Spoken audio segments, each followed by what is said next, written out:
വേനലുകൾ. കഥ എഴുതിയത് ലാലു KR. ഒരുപാട് ദിവസങ്ങൾക്ക് ശേഷം ഇന്നലെ ഞാൻ ലിസയ്ക്ക് മെസ്സേജ് അയച്ചു. വെറുതെ ഒരു ഹായ് മാത്രം. ഇന്നലെ ഞാൻ ചേട്ടനെ ഓർത്തായിരുന്നു. എന്താ ഓർത്തത് എന്ന് ഞാൻ തിരികെ ചോദിച്ചു. മനസ്സിൽ എന്തെങ്കിലും വിഷമം വരുമ്പോൾ ചേട്ടനെ ഓർക്കും. ഇന്നലെ അങ്ങനെ ഒരു ദിവസമായിരുന്നു. അതൊരു വോയിസ് മെസ്സേജ് ആയിരുന്നു. അവളുടെ ശബ്ദത്തിലും ഏതോ പേരറിയാ നോവിൻ്റെ ചിലമ്പലുണ്ടായിരുന്നു. ഞാനപ്പോൾ പുതിയ ജോലി സ്ഥലത്തേക്കുള്ള ബസ്സിലായിരുന്നു. ബസ് ബണ്ട് കടക്കുകയാണ്. ഇരുവശവും വെമ്പനാട്ട് കായൽ, അകലെ പാതിരാമണൽ തുരുത്തിൻ്റെ പച്ചപ്പുകൾ. ലിസയുമായി ഒരു ഓഫീസിൽ കുറേ നാൾ ഒരുമിച്ച് ജോലി ചെയ്തിട്ടുണ്ട്. അടുത്തടുത്ത 2 കസേരകളിൽ കുത്തിയിരുന്നിരുന്ന 2 റബ്ബർ സ്റ്റാമ്പുകൾ. മനുഷ്യരെ ഉപദ്രവിക്കാനുള്ള നിയമങ്ങൾ തെരഞ്ഞു പിടിച്ച് മുകളിൽ നിന്ന് അയച്ചു തരുമ്പോൾ അത് പ്രാവർത്തികമാക്കാൻ നിർബന്ധിതരായി നിസ്സഹായരായി നിന്ന ചില നിമിഷങ്ങളിൽ ഞാൻ അവളെയും അവൾ എന്നെയും നോക്കും. ഒന്ന് ചിരിക്കും. നിർവികാരമായ ഒരു ചിരി. റബ്ബർ സ്റ്റാമ്പെന്ന് ഞാൻ അവളെയും അവൾ എന്നെയും പതിഞ്ഞ ശബ്ദത്തിൽ കളിയാക്കും. ഇന്നലെ എന്താ മനസ്സിനെ വിഷമിപ്പിച്ചത് എന്ന് ഞാൻ ചോദിച്ചെങ്കിലും അവളുടെ മറുപടിയൊന്നും വന്നില്ല. ലാൻഡ് അക്വിസിഷൻ, നിലമെടുപ്പ്, തഹസിൽദാരുടെ ഓഫീസിലാണ് ഞങ്ങൾ ഒരുമിച്ച് ജോലി ചെയ്തിരുന്നത്. ചിരപുരാതനമായ ടിപ്പു സുൽത്താന്റെ വലിയ കോട്ട കൊത്തളങ്ങൾക്കുള്ളിൽ സബ് ജയിലിനോട് ചേർന്ന ഒരു ചെറിയ ഓഫീസ്. ഓഫീസിലെ വിരസമായ പകലുകൾ. കോട്ടയ്ക്കുള്ളിൽ പുൽമൈതാനവും പടർന്നു പന്തലിച്ച നാട്ടുമാവുകളും ഉണ്ടായിരുന്നു. പല പദ്ധതികൾക്കുമായി സ്ഥലങ്ങൾ അക്വയർ ചെയ്തതിൻ്റെ കുറേ പഴയ ഫയലുകളുടെ കൂമ്പാരമായിരുന്നു ആ ഓഫീസ്. ഫയലുകളിൽ കൂടുതലും കേസ് ഫയലുകൾ ആയിരുന്നു. സ്ഥലം എടുത്തു പോയിട്ടും പണം കിട്ടാത്തവരും പണം കൂട്ടിക്കിട്ടാനുള്ളവരും ഫയൽ ചെയ്ത കേസുകളുടെ തടിച്ച ഫയലുകൾ. അഷ്റഫിന് ഓർമ്മയുണ്ടോ? ഓർമ്മകൾക്കിടയിൽ എപ്പോഴോ പിന്നെയും അവളുടെ മെസ്സേജ് വന്നു. ഓർക്കുന്നു എന്ന് ഞാൻ മറുപടി ഇട്ടെങ്കിലും പിന്നെ അവളെ ഓൺലൈനിൽ കണ്ടില്ല. New entrance to bus stand എന്ന പുതിയ പദ്ധതിക്കായി അളക്കാൻ പോയപ്പോഴാണ് അഷ്റഫിന്റെ ചായക്കട ആദ്യമായി കാണുന്നത്. ബസ് സ്റ്റാൻഡിനടുത്ത് ചായക്കട നടത്തി കുടുംബം പുലർത്തുന്ന അഷ്റഫ്. ഇടിഞ്ഞു വീഴാറായ ആ ചായക്കടയിൽ തന്നെയായിരുന്നു അഷ്റഫും ഭാര്യയും 2 പെൺമക്കളും താമസിച്ചിരുന്നത്. വിദഗ്ധരായ എഞ്ചിനീയർമാർ വരച്ച ബസ് സ്റ്റാൻഡിലേക്കുള്ള പുതിയ വഴിയുടെ സ്കെച്ചിൽ അക്വിസിഷൻ ലൈനുകൾ കടന്നുപോയത് അഷ്റഫിന്റെ ചായക്കടയെ പൂർണ്ണമായും ഗ്രസിച്ചുകൊണ്ടായിരുന്നു. സ്ഥലമെടുപ്പിനുള്ള ആദ്യ നോട്ടീസ് കൊടുത്ത ദിവസം ഒരു സ്ത്രീയും മധ്യവയസ്കനും ഓഫീസിലേക്ക് കയറി വന്നു. അഷ്റഫിനെ ആദ്യമായി കാണുന്നത് അന്നാണ്.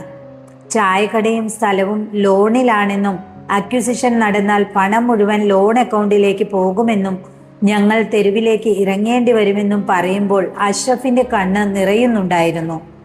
അയാളുടെ ഭാര്യയാണെങ്കിൽ വെറുതെ തൊഴുതു നിന്നതേയുള്ളൂ. ആ മനുഷ്യൻ പിന്നെയും പിന്നെയും ആവലാതികൾ പറഞ്ഞുകൊണ്ടേയിരുന്നു. തൻ്റെ സ്ഥലത്തിന് ഇരുവശവും സ്ഥലമുള്ളവർ എഞ്ചിനീയറെയും റവന്യൂ ഇൻസ്പെക്ടറെയും സ്വാധീനിച്ച് അക്വിസിഷൻ തൻ്റെ മേൽ കെട്ടിവെച്ചതാണെന്നും 1-2 സെന്റ് സ്ഥലമെങ്കിലും ഒഴിവാക്കി തന്നാൽ ചായക്കട നടത്തി തനിക്കും കുടുംബത്തിനും അവിടെ കഴിയാമെന്നും അയാൾ വീണ്ടും വീണ്ടും കേണു പറഞ്ഞുകൊണ്ടിരുന്നു. തൻ്റെ പഠിക്കാത്ത ബുദ്ധി കൊണ്ടും എല്ലാം അയാൾ മനസ്സിലാക്കി എടുത്തിരിക്കുന്നു. ഓഫീസിൽ എല്ലാവരും വളരെ തിരക്കിലായിരുന്നു. തിരക്കിലെന്ന മട്ടിൽ പഴയ ഫയലുകളിൽ മുഖം പൂഴ്ത്തിയിരിക്കുന്നവർ. ഒടുവിൽ എല്ലാം കേട്ട് റൂമിലിരുന്ന റവന്യൂ ഇൻസ്പെക്ടർ രോഷത്തോടെ പുറത്തിറങ്ങി വന്ന് അഷ്റഫിനെയും ഭാര്യയെയും ഓഫീസിൽ നിന്ന് ഇറക്കി വിട്ടു. അതൊരു വേനൽക്കാലമായിരുന്നു. ഭാര്യയുടെ കൈയും പിടിച്ച് അഷ്റഫ് വെയിലിലേക്ക് ഇറങ്ങി.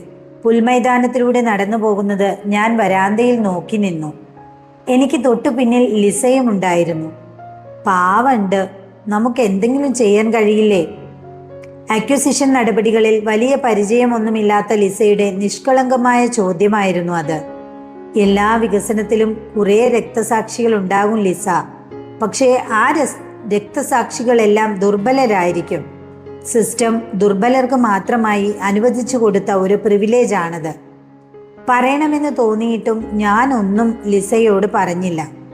നിസ്സഹായമായ പതിവ് ചിരി ചിരിച്ച് ഞങ്ങൾ വെറുതെ പരസ്പരം നോക്കി നിന്നു. അഷ്റഫിന്റെ സ്ഥലത്തിന്റെ ഇരുവശവും പുതിയ ഷോപ്പിംഗ് മാളുകളുടെ പണി പുരോഗമിക്കുകയാണ്. ബസ് സ്റ്റാൻഡിലേക്കുള്ള പുതിയ കവാടം വരുമ്പോൾ അവർക്ക് ഒരുപാട് കച്ചവടം കിട്ടുമായിരിക്കുമല്ലേ? ആരോടെന്നില്ലാതെ ലിസ ചോദിക്കുന്നു. പിന്നെ എപ്പോഴോ ഞാൻ ആ ഓഫീസിൽ നിന്നും ട്രാൻസ്ഫറായി. വകുപ്പും ജില്ലയും മാറി, ജോലിയുടെ രൂപവും ഭാവവും മാറി. പക്ഷേ എനിക്ക് ചുറ്റും ഒന്നും മാറിയില്ല. നിസ്സഹായത നിറഞ്ഞ മുഖങ്ങളുള്ള പുതിയ പുതിയ മനുഷ്യർ. പ്രാരാബ്ദങ്ങൾ കൂടുന്തോറും സിസ്റ്റത്തിനോട് ഞാൻ കൂടുതൽ വിധേയനായി. കണ്ണുള്ളത് കാണാതിരിക്കാനും കൂടിയാണെന്ന് ഓരോ ദിവസവും ഓഫീസിലേക്ക് ഇറങ്ങുമ്പോൾ ഭാര്യ എന്നെ ഓർമ്മിപ്പിച്ചു വിടും. അല്ലെങ്കിലും റബ്ബർ സ്റ്റാമ്പുകൾക്ക് എന്തിനാണ് കണ്ണും കാതും കാഴ്ചശക്തിയും?